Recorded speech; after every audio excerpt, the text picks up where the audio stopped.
이 시간 우리에게 주시는 하나님의 말씀은 구약성경 창세기 14장 17절에서 24절 말씀입니다.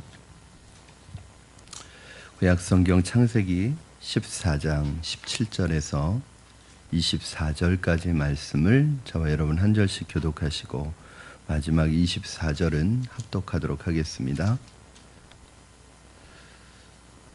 제가 먼저 봉독하겠습니다.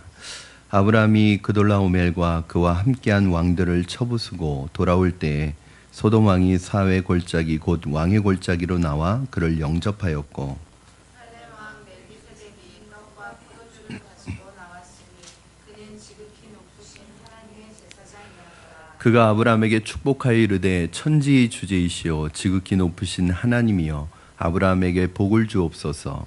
너희 대적을 내 손에 붙이신 지극히 높으신 하나님을 찬송하였으리라 하니 아브라함이 그 얻은 것에서 10분의 1을 멜기세덱에게 주었더라.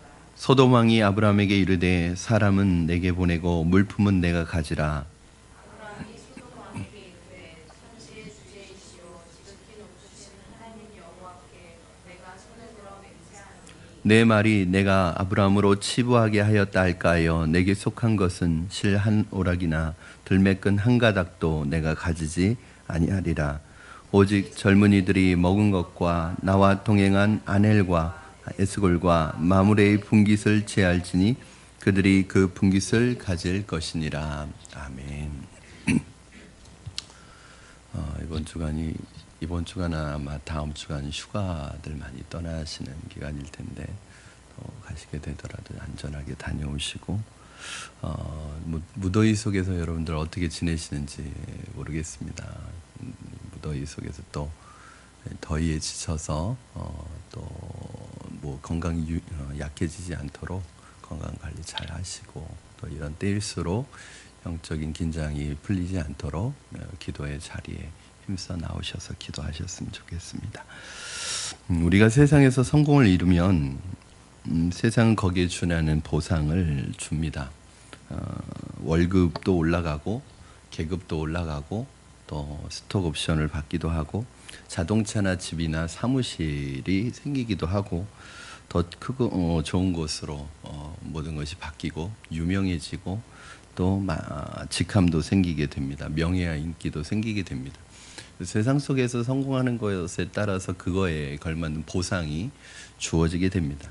우리 믿는 사람들은 세상 속에서 열심히 일해야 하고 또 세상 속에서 주어지는 보상을 누릴 수도 있습니다. 그러나 우리가 한 가지 잊어서는 안 되는 것이 무엇이냐면 세상이 주는 이 보상이 우리를 행복하게 해줄 것이라는 착각은 갖지 말아야 합니다. 왜냐하면 아무리 경치 좋은 곳에 집을 져놓고 그곳에 산다고 할지라도 한 달 살면 덤덤해집니다.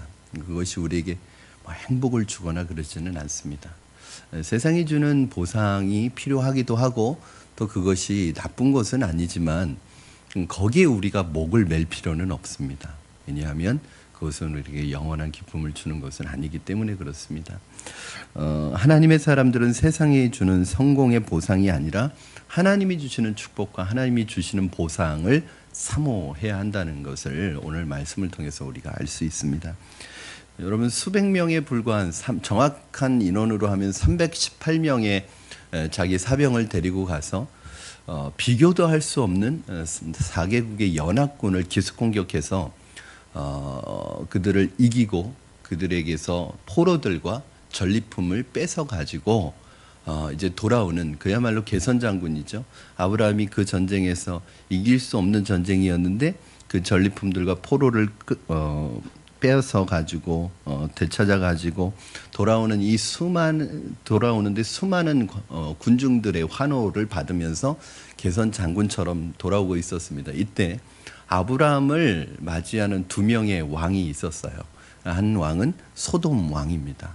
소돔 왕의 이름은 나오지 않았지만 소돔 왕이라고 나와 있고 또 한 왕의 이름은 살렘 왕이라고 나오고 있습니다. 그러니까 소돔 왕은 세상이 주는 보상을 상징적으로 우리에게 말해주고 있고 살렘 왕은 하나님이 주시는 보상을 상징적으로 우리에게 보여주는 아주 좋은 케이스라고 할 수 있습니다. 여러분 17절 18절 말씀 한번 우리 같이 읽겠습니다.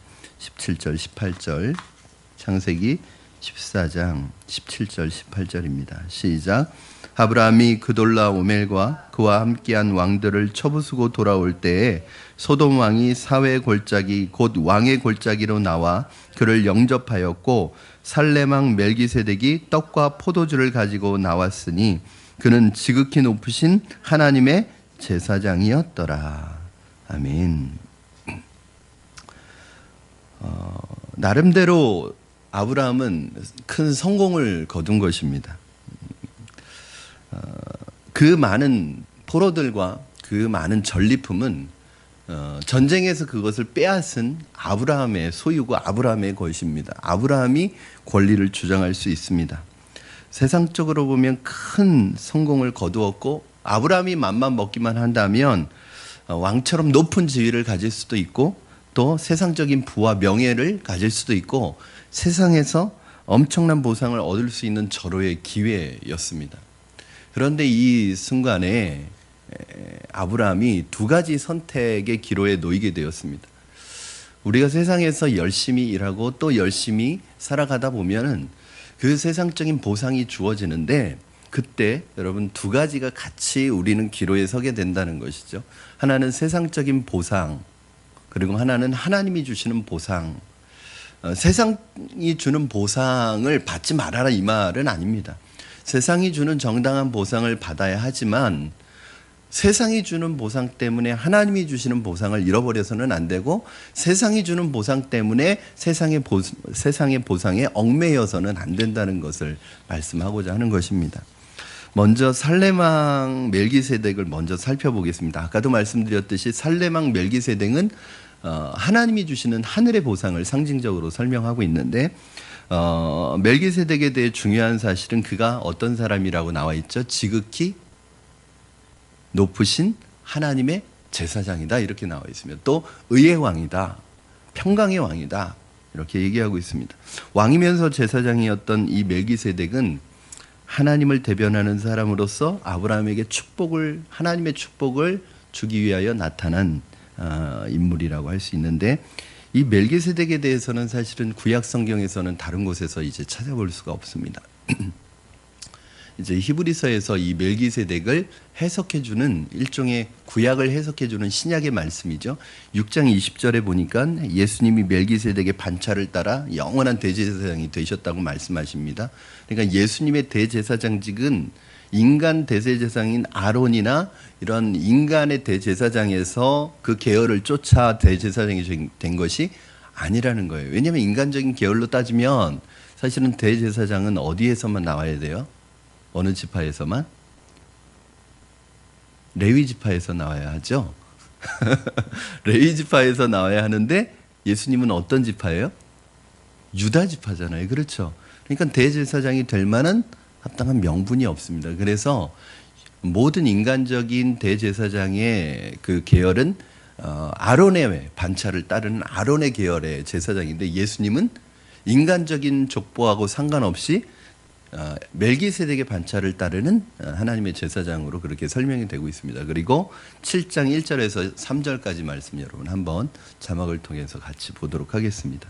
우리 같이 읽겠습니다. 시작. 이 멜기세덱은 살렘 왕이요 지극히 높으신 하나님의 제사장이라 여러 왕을 쳐서 죽이고 돌아오는 아브라함을 만나 복을 빈 자라. 아브라함이 모든 것의 10분의 1을 그에게 나누어 주니라.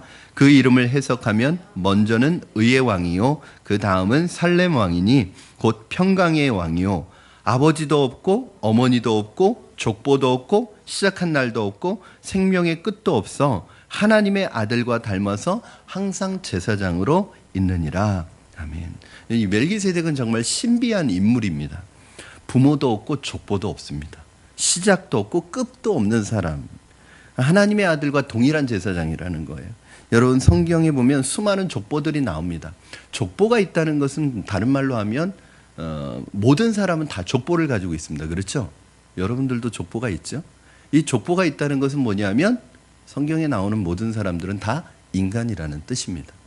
그런데 족보가 없다는 건 무슨 뜻이에요? 인간이 아니다 그런 뜻입니다. 이 멜기세덱은 구약 성경에 어디에서도 등장하지 않고 오직 이 부분에만 등장하는, 그래서 시작도 없고 끝도 없고 역사적인 기록도 없고 부모도 없고 족보도 없는 그야말로 신비한 인물입니다. 그래서 많은 성경 신학자들이 바로 이 멜기세덱을 구약에 나타난 예수 그리스도로 보고 있습니다. 그 외에도 그 어디에서도 찾아볼 수 없고, 살렘 왕이라고 했는데 소돔 왕은 그 소돔이라는 지역이 명확해요. 그렇죠? 그런데 살렘 왕은 지명상으로도 이게 어딘지 잘 알 수 없는 지역입니다. 예루살렘이라고 생각하시는 분들도 있는데 예루살렘은 아닙니다.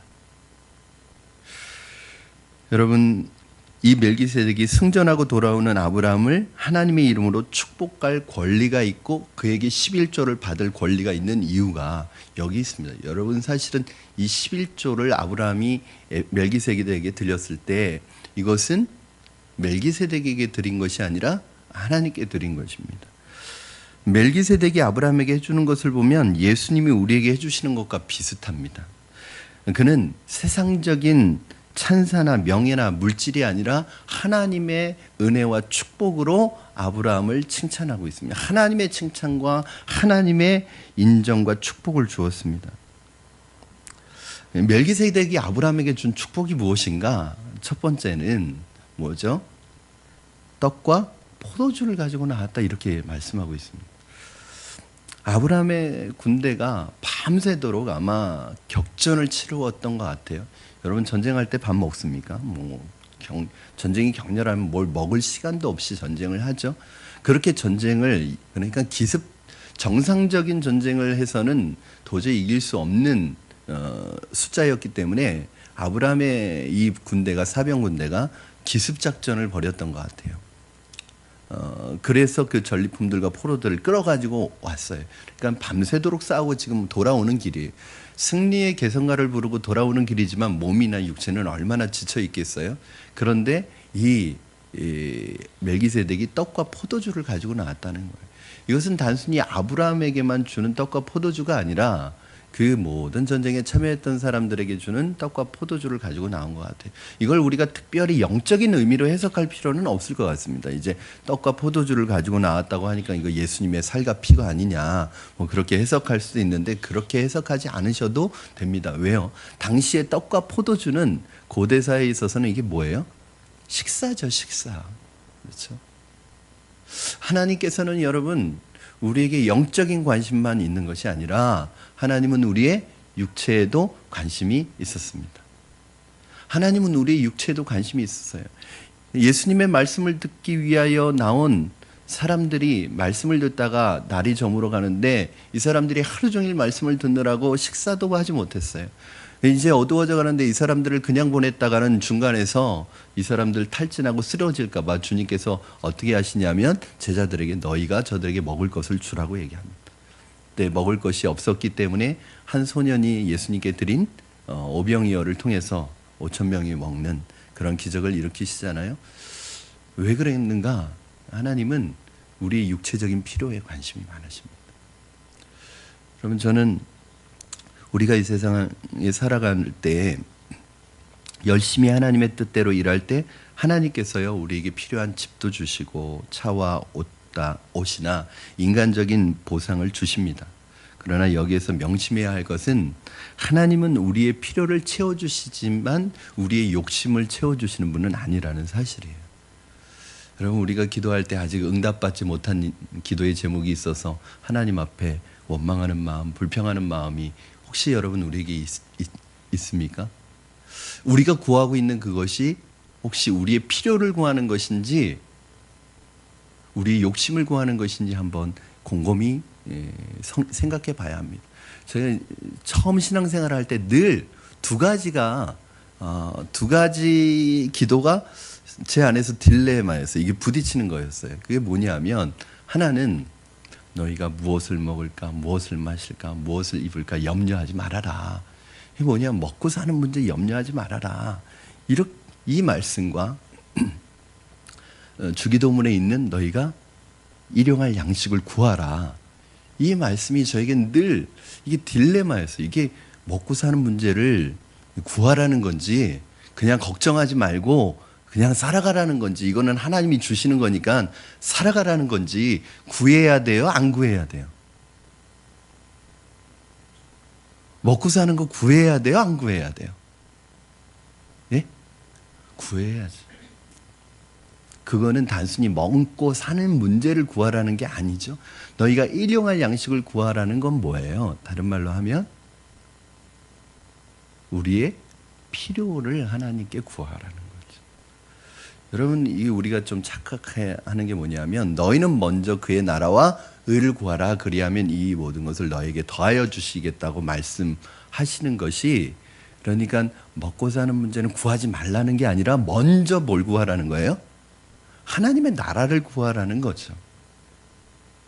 그러나 우리가 먹고 살아가는 것, 이걸 구하면 굉장히 우리는 수준 낮은 신앙인이 되는 것 같은 그런 기분이 들 수 있는데 그렇지 않습니다. 오히려 이것을, 우리가 먹고 사는 이 문제조차도 하나님을 의지하고 하나님께 먹고 사는 문제를 하나님 앞에 맡길 수 있다는 것 자체가, 그 걱정하는 것이 아니라, 그러니까 무엇을 먹을까, 무엇을 입을까, 무엇을 마실까 걱정하지 말고 어떻게 하라는 거예요? 구하라는 거죠. 그렇죠? 하나님 앞에. 그런데 중요한 원칙이 있습니다. 구하면 어떻게 해요? 하나님이 주십니다. 그런데 구했는데도 주지 않는 경우가 있어요. 그건 뭐죠? 정력으로 쓰려고 잘못 구했기 때문이에요. 하나님의 기도의 원칙은 명확해요, 여러분. 여러분, 어린아이가 부모에게 구하는 것처럼 하나님 앞에 큰 것뿐만 아니라 작은 것도 구하는 거예요. 아이, 그 맡기고 살아가면 되지. 구하는 게 맡기는 거예요. 여러분, 기도하는 게 맡기는 거고요. 기도 안 하는 게 안 맡기는 거예요. 하나님 앞에 그렇게 맡기면, 하나님의 원칙은 뭐냐면, 너희가 얻지 못하면 구하지 않기 때문이에요. 구하면 하나님이 주시겠다는 원칙을 가지고 있어요. 그런데 우리는 구할 때 뭘 구해요? 우리의 필요를 구하고 하나님께 우리를 맡기는 것을 구하는 게 아니라 욕심으로 구하는 거예요. 욕심으로. 여러분, 하나님이 그거 들어주실 의무가 있어요? 없어요? 없죠. 그렇죠? 늘 말씀드리지만 부모가 자녀가 원하는 걸 다 들어줄 의무는 없습니다. 그렇죠? 그러나 자녀의 필요를 채워줄 의무는 있죠. 부모가 판단해서 이것이 아이에게 필요하다고 생각되면 채워주지만, 이것이 이 아이의 욕심으로 구하는 것이고 이 아이에게 필요가 없는 것이라고 생각하면 안 주는 거죠. 요즘에 저희 둘째가 계속 입에 노래를 달고 사는 게 키즈폰 뭐 이렇게 입에 아빠 생일 선물, 어린날부터 계속 올 1년 내내 키즈폰을 사달라고 하는데 제가 안 사주죠. 왜냐하면 제가 생각할 땐 지금 그렇게 필요가 없어요. 얘가 어디 갈 데도 없고 학교 갔다가 집으로 바로 오는데 무슨 키즈폰이 필요하겠어요. 그렇죠? 여러분, 하나님 앞에서 우리가 구하고 하나님이 우리의 필요를 잘 아십니다. 어쩌면 하나님은 여러분이 이미 구하기 전에 여러분이 뭐가 필요한지 아실까요? 모르실까요? 아시죠. 그런데 하나님은 우리의 필요를 아시고 우리의 필요를 채워주시지만 또 하나님이 우리의 필요를 구하기를 원하십니다. 그게 뭐냐면 하나님을 의지하는 거죠. 너에게는 내가 필요해. 우리가 기도하는 게 뭐예요? 하나님 필요합니다. 하나님 필요합니다. 하나님의 도움이 필요합니다. 하나님 의지합니다. 빌립보서 4장 19절 말씀이 여러분 유명한 말씀이잖아요.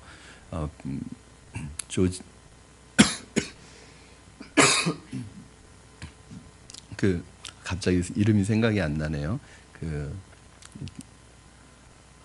5만 번 응답받은, 크게 얘기해 주세요. 제가 이름이 생각이 안 나요. 조지 밀러 기도 응답의 비밀에 보면 이 조지 밀러 목사님이 빌립보서 4장 19절 말씀을 늘 붙들고 기도했대잖아요. 그렇죠?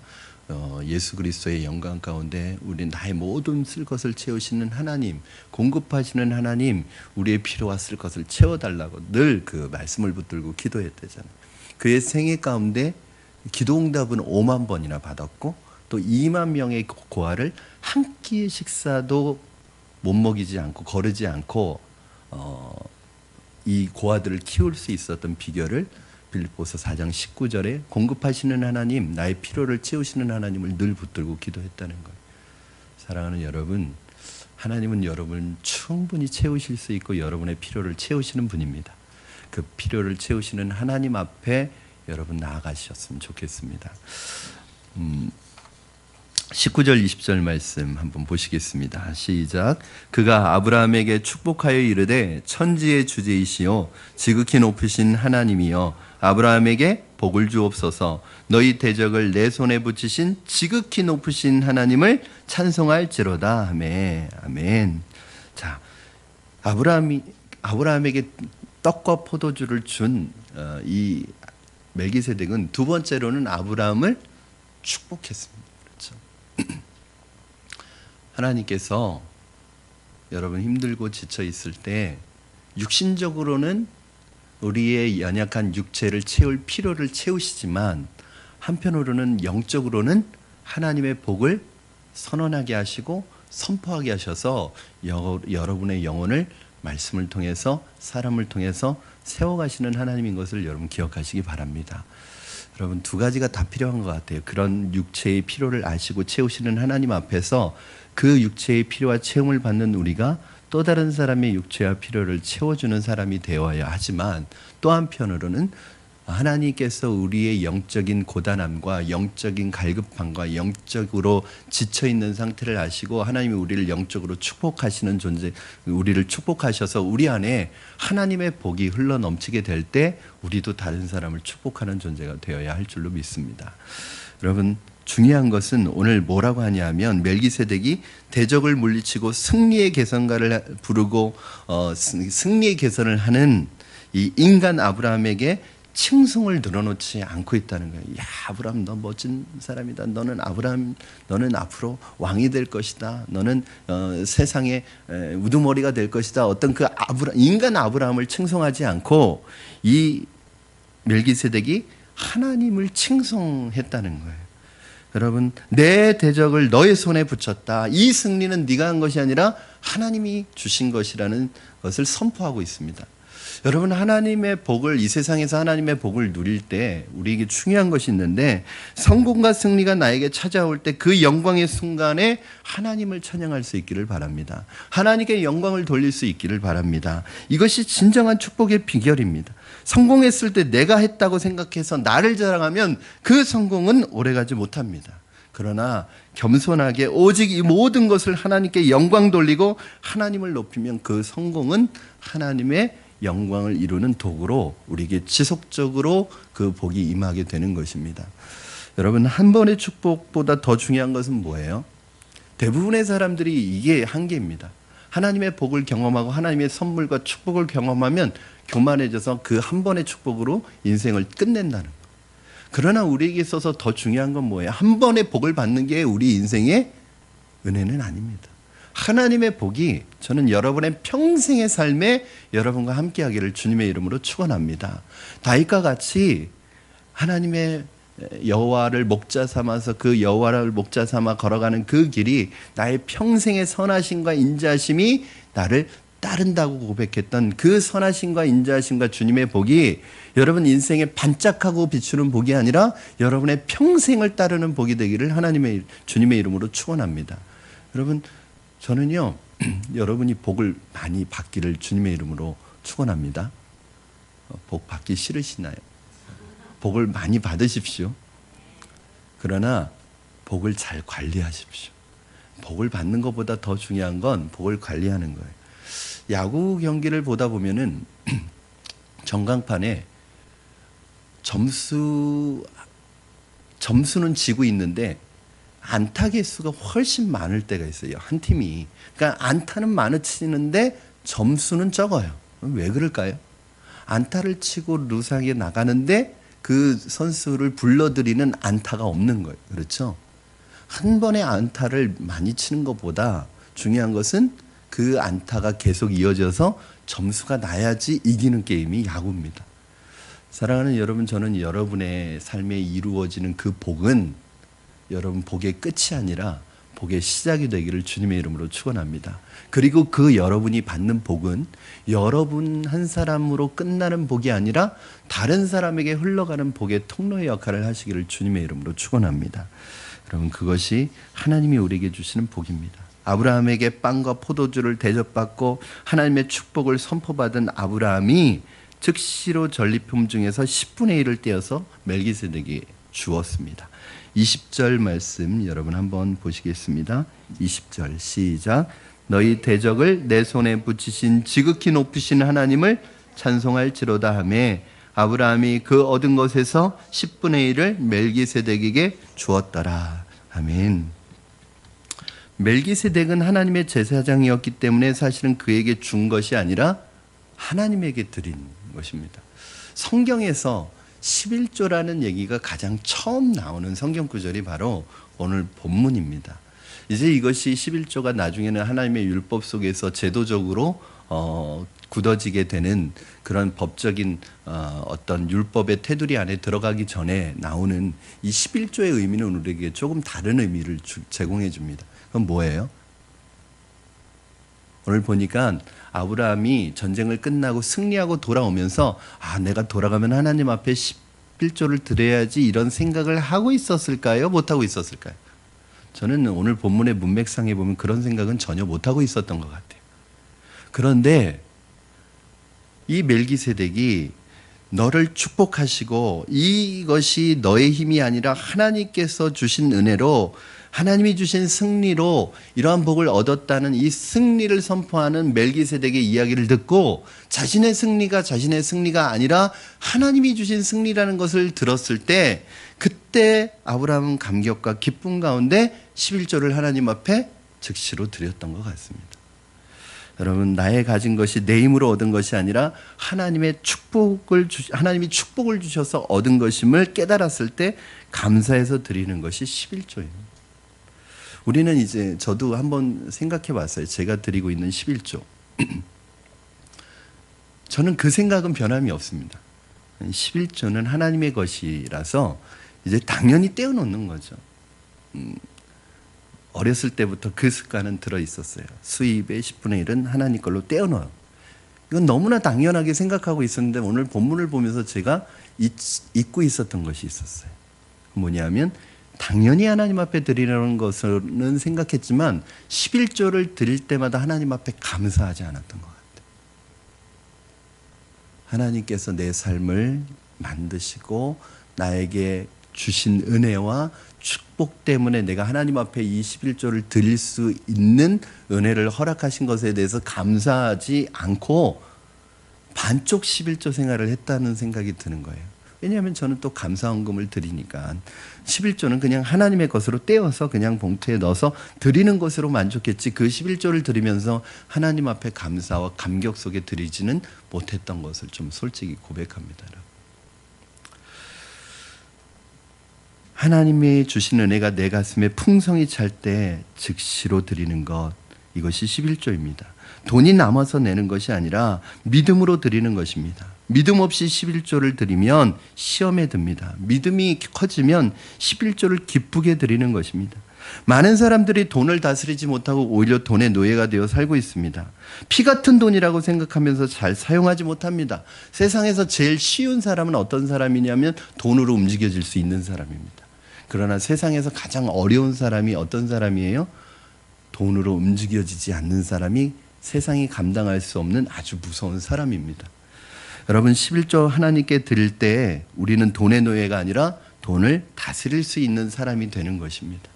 11조는 하나님이 내 인생의 주인이심을 선포하는 것입니다. 그러므로 11조를 내가 하나님 앞에 드리는 순간 10의 1조를 하나님 앞에 10의 1을 하나님 앞에 드렸기 때문에 10의 9는 내 마음대로 써도 괜찮다는 것이 아니라 10의 9조도 하나님의 뜻대로 사용하겠다는 믿음의 고백이고 내 인생의 모든 물질이 하나님의 것이라는 믿음의 고백이에요. 11조를 드리는 그 순간 나는 물질의 노예가 아니라 물질을 다스리는 하나님의 믿음의 사람이라는 것을 선포하는 행위입니다. 여러분, 하나님의 내 인생의 주인이심을 11조를 통해서 고백하는 거예요. 그래서 11조는 여러분 즐거운 마음으로, 기쁜 마음으로, 감격과 은혜와 감사하는 마음으로 하셔야지 의미가 있습니다. 11조는 단순한 10분의 1을 드리는 것이 아니라 11조는 축복의 통로이기 때문에 그렇습니다. 11조뿐만이 아닙니다, 여러분. 결국은 하나님께서 우리에게 하나님 신앙 고백을 하는 여러 가지 통로가 있는데, 그것이 늘 말씀드리는, 제가 두 가지를 늘 말씀드리는 게 있어요. 주일은 모든 시간의 주인이 하나님인 것임을 내가 선포하고 주일을 하나님 앞에 드리는 것입니다. 이 성경에서는요, 안식일을 지키지 않고 안식일을 자기를 위해서 사용하는 것은 하나님의 안식일을 도둑질한 것으로 표현을 합니다. 그리고 11조를 하나님 앞에 드리지 않는 것은 단순한 물질을 드리지 않는 것이 아니라, 내 것을 하나님 앞에 드리지 않는 것이 아니라 하나님의 것을 도둑질하는 것으로 그렇게 표현을 합니다. 그 왜 그럴까요? 왜 그러면 하나님이 다른 것보다도 이 두 가지는 이렇게 강력하게, 심지어는 안식일은 십계명 안에까지 이렇게 왜 법으로 강력하게 얘기하실까요? 하나님은 우리가 복받기를 원하시기 때문에 그렇습니다. 그것이 우리에게 축복의 주일은 하나님을 위해 있는 것은 아닙니다. 사실 안식일은 예수님께서도 누굴 위해서 있냐면 너희를 위해서 있는. 왜냐하면 사람들은 안식일이 없으면 브레이크가 작동이 안 돼가지고 그냥 일만 하면서 살다가 죽게 돼 있습니다. 그러나 하나님은 우리를 일벌레로 만들지 않으셨습니다. 일만 하는 존재로 만드시지 않으셨습니다. 일하는 기계로 만드시지 않으셨습니다. 하나님은 우리를 기계로 만드신 것이 아니라 인격적인 존재로 만드셔서 하나님과 교제하도록 만드신 거예요. 기계는 하나님과 교제할 수 없습니다. 그러나 우리는 기계가 아니라 인격적인 존재예요. 그래서 우리의 삶이 기계처럼 돌아가는 인생이 아니라 하나님과 교제하는 인생으로 살아가도록 한날을 정하신 거예요. 여러분, 적어도 우리에게 주어진 주일 하루만큼이라도 하나님 앞에 집중하지 않는다면 일주일을 어떻게 하나님 앞에 집중하면서 우리가 살아갈 수 있겠습니까? 하루를 하나님 앞에 드리지 못하는데 어떻게 나의 삶 전체가 하나님의 것이라고 고백할 수 있겠습니까? 그것은 하나님께서 우리의 시간을 뺏는 게 아닙니다. 그렇죠? 하나님이 우리에게 복을 주시기 위한 거예요. 진짜 하나님 안에서 누리는 복을 주시기 위한 거예요. 저는 그것이 신앙 고백이라고 생각합니다. 11조도 마찬가지예요, 여러분. 신앙생활을 처음 시작하는 분들에게는 사실은 11조에 대한 얘기는 잘 하지 않습니다. 왜? 시험이 될 수 있어서. 그러나 신앙의 훈련을 받아가면서 반드시 가르쳐야 되는 것 중에 하나는 11조를 하나님 앞에 드리는 생활을 하는 것이. 왜요? 이것은 여러분 하나님 돈 필요 없습니다, 사실은. 여러분 하나님이 저는 그런 표현이, 사실은 하나님의 역사와 하나님이 이루어 가시는 일을 보면 우리가 하나님 앞에 드리는 돈, 코 묻은 돈입니다. 그러나 하나님은 그 연약한 물질을 통해서 일하기를 원하십니다. 하나님이 돈이 필요하신 것이 아닙니다. 하나님이 우리를 축복하시기 위한 거죠. 여러분, 온전한 11조란 믿음으로 드리는 11조. 사실은 말라기 3장 17절엔 온전한 11조를 하나님 앞에 드리라는 말씀이 있는데, 온전한 11조란 건 뭐냐? 저는 양보다는 믿음으로 드리는 11조, 최상의 것을 드리는 11조, 하나님 앞에 기쁨으로 드리는 11조라는 의미가. 어떤 분이 그러시더라고요. 목사님, 수입 이제 사업을 하시고 장사를 하시는 순수익의 10분의 1을 드려야 돼요. 아니면 매출의 10분의 1을 드려야 돼요. 뭐 그걸 고민을 하세요. 그 의미 없습니다. 온전한 11조라는 건 뭐냐면 기쁨으로 드리는 11조.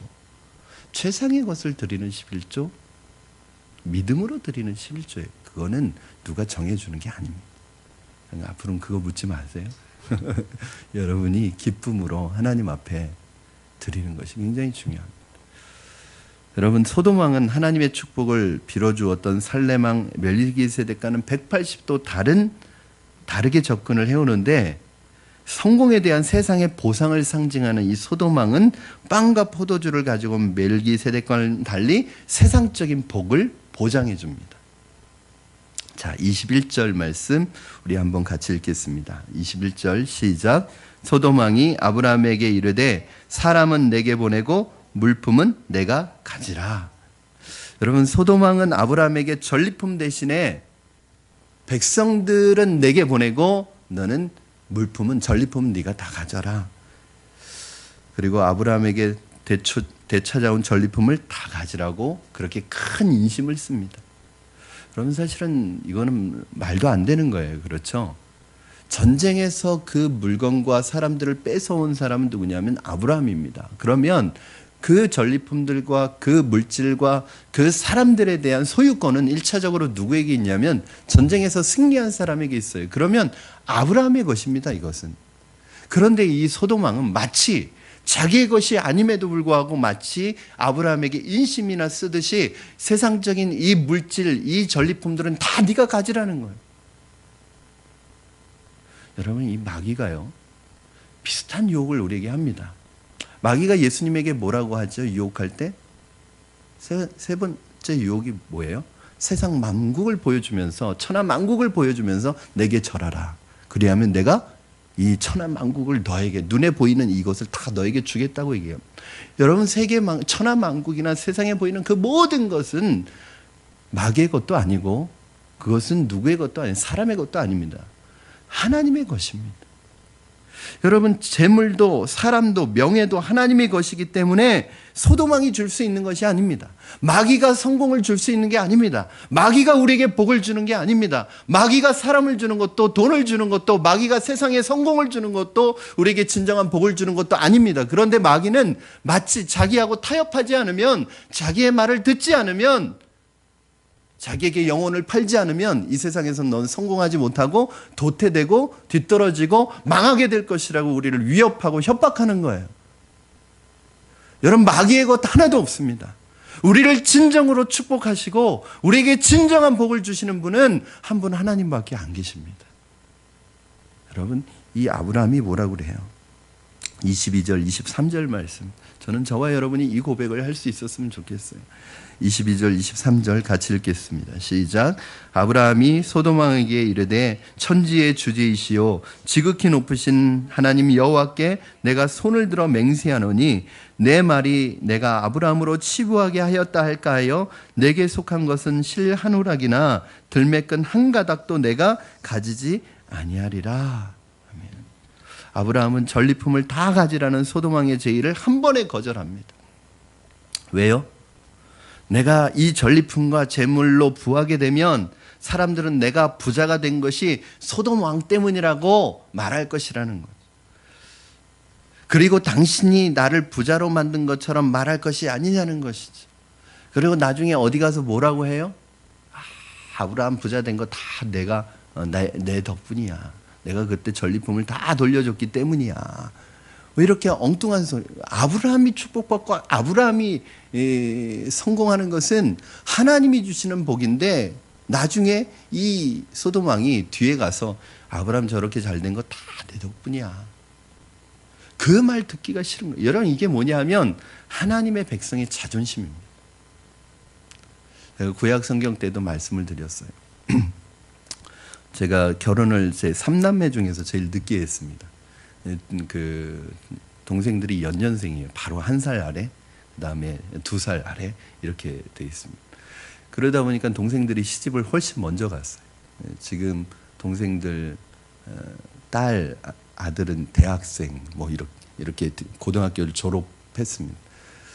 그런데 이제 그 매제 중에 이제 둘째 매제가 사업을 했을 때인데 제가 그때는 직장 다니다가 신학교에 들어가서 한참 어려울 때, 끼니도 잘 해결하지 않을 때, 왜냐하면 믿는 가정에서 후원을 받고 신학교를 간 게 아니라 반대를 무릅쓰고 신학교 갔기 때문에 등록금 지원이 전혀 안 되고 학교 다니는 걸 반대할 때 제가 신학교에 들어가기 때문에 그렇게 어렵게 신앙생활 할 때였습니다. 그런데 그때 제가 그렇게 어렵게 신앙생활 할 때 제 매제가 그랬습니다.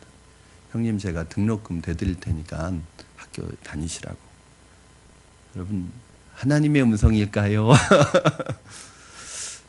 매제가 사업을 하니까 뭐 큰 사업은 아니지만 신발 그 가게를 하니까 뭐 자기들 돈 쓰기에 부족함이 없고 그 정도 해줄 수는 있다는 생각이 들었고, 아마 매제의 마음 속에는 아마 순수한 마음으로 돕고 싶은 마음이 있었을 거예요. 그런데 제가 뭐라고 했냐면 마음은 고맙지만 내가 받지 않겠다 그렇게 얘기했습니다. 왜냐하면 나는 기도하면 하나님이 주신다. 하나님께서 나를 신학계 보내셨기 때문에 하나님이 필요를 다 채워주실 것을 나는 알고 있기 때문에 매제가 나에게 등록금 주지 않아도 하나님이 다 공급해 주신다. 이 사람에겐 이해가 안 되는 일이에요. 지금 돈 한 푼 없는 사람이 진짜 덥석 그 제안을 받아들여도 좋을 텐데 그렇지 않고 안 받겠다고 하니까. 근데 저는 마음속에 그때 어떤 생각이 들었냐면, 나중에 제가 신학교를 졸업하고 매제가 주는 돈으로 공부해서 신학교를 조금 목회를 하고 또 성공적인 목회 사역을 감당하고 있을 때 매제가 뒤에 가서 형님 저렇게 된 건 다 내 덕분이야, 이 소리 듣기 싫은 거죠. 왜냐하면 하나님이 나를 인도하셨고 하나님이 나를 필요를 채우시는데, 저는 그게 자존심이었어요. 믿는 사람의 자존심이었어요. 왜?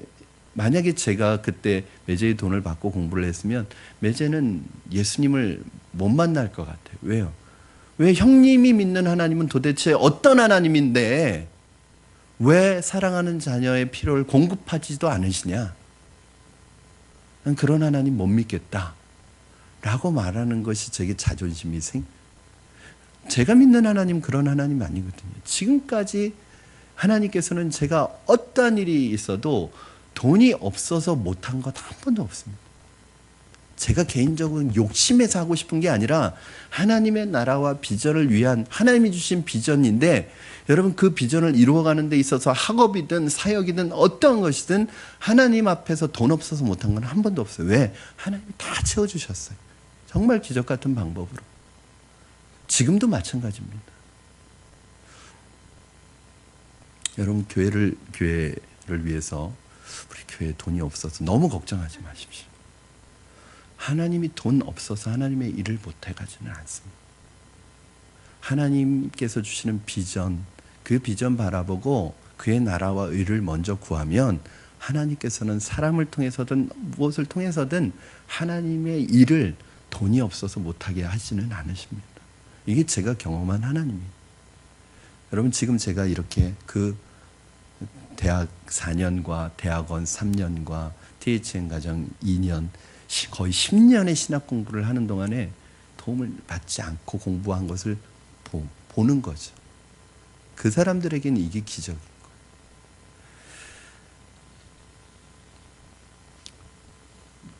믿음의 사람은 받아야 할 돈과 받지 말아야 할 돈, 쓸 돈과 쓰지 말아야 할 돈을 아는 사람입니다. 아무리 돈을 많이 준다고 해도 하나님이 허락하시는 것이 아니면 거절해야 합니다. 쉬운 돈을 여러분 거절하십시오. 세상이 주는 화려한 보상에 쉽게 혹하지 마십시오. 거기에 무서운 함정이 도사리고 있습니다. 여러분 배고프다고 해서 아무거나 먹으면 배탈 납니다. 비자금은 항상 준 사람에 의해서 비밀이 공개되게 되어 있습니다. 하나님의 사람은 하나님이 주시는 것을 먹어야 합니다. 절대로 여러분의 삶 속에 돈이 인생의 목적이 되지 않기를 바랍니다. 아브라함은 돈 때문에 싸우러 간 것이 아니라 사랑하는 조카를 긍휼히 여기는 마음 때문에 이 전쟁에 참여한 거예요. 그러나 그 소돔왕이 주는 전리품을 받는 순간 이 아브라함의 이 모든 수고는 돈으로 보상을 받게 되는 것입니다. 그 승리의 대가를 자신이 취하는 것은 하나님의 영광을 도둑질하는 것이라고 생각한 것입니다. 아브라함은 진정한 승리의 보상은 하나님의 때에 하나님이 직접 주실 것을 믿었습니다. 그렇기 때문에 소돔왕의 유혹을 이길 수 있었습니다. 사랑하는 여러분, 아마 여러분이 삶을 살아갈 때 돈의 유혹을 많이 받을 거예요. 왜냐하면 우리는 다 돈 앞에 약할 수밖에 없는 존재입니다. 그러나 하나님이 하나님의 때에 주실 축복을, 보상을 기대하는 사람은 그런 돈의 유혹을 이겨낼 수 있을 줄로 믿습니다. 저는 여러분 우리의 가슴 속에 하나님의 사랑으로 충만해지면 세상이 주는 거칠에만 화려한 보상의 마음을 빼앗기지 않을 수 있습니다.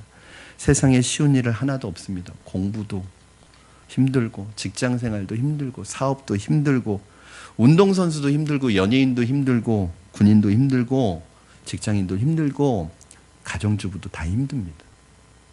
그럼에도 불구하고 모두가 최선을 다하는 삶을 열심히 살고 있습니다. 다 자기 일에서 성공하기 위해서입니다. 여기서 우리가 해야 할 질문 한 가지.